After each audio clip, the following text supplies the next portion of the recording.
Imagine a woman in labour, complaining of severe head pains. She passes out. Her local hospital won't help her. Neither will the next 19 hospitals contacted by her husband. As a result, she falls into a coma and dies. Her son is delivered surgically. It sounds like a nightmare that goes through SHINSUKE Takasaki's head again and again as he makes the hour-long journey home after his night shift. He never believed anything so brutal could happen, particularly in Japan, one of the richest countries in the world.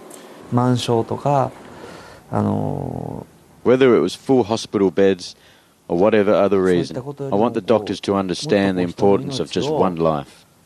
They turned her away and it cost her her life, and I want them to learn from their experiences. Today, Shinsuke raises his young son, Sota, with the help of his parents. The family has fought hard for an explanation, but nothing has been forthcoming. They haven't even received an apology. One thing they have discovered, however, is that they're not alone.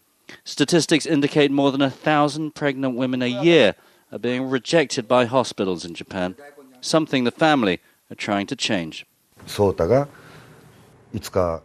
My grandson will ask me one day why he doesn't have a mom, and when that happens, I want to be able to tell him she didn't die in vain, and her death made a difference. The high cost of medical care here in Japan means that many women from low-income families don't want to come for regular checkups during their pregnancy because they can't pay for the thousands of dollars that it costs to have a baby. The other problem is capacity. Many hospitals have a shortage of beds and doctors for pregnant women. In a country with a sharply declining birth rate, having a child seems to be hard. Even so, it's shocking a hospital could turn away a patient so obviously in distress, something I put to one of the doctors whose hospital had done exactly that. We have to learn from these experiences, and that's why we're introducing a new system with more capacity, and we hope never to have to turn anyone away again.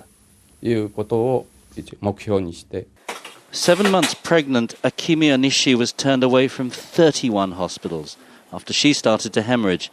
She says it's the system that's at fault. If I have to blame someone, then I blame the government itself and the fact that so few people are training to be obstetricians these days. Her son, Kanta, was born a month premature, but otherwise unharmed. Now he's a bubbly, inquisitive 2-year-old, bearing no evidence of the trauma surrounding his birth. And the same is true of Sota Takasaki, who's waited up for his father to come home. Young, playful, and too innocent yet to attribute blame to those who refused to help his mother. Tony Cheng, Al Jazeera, Nara Province, Japan.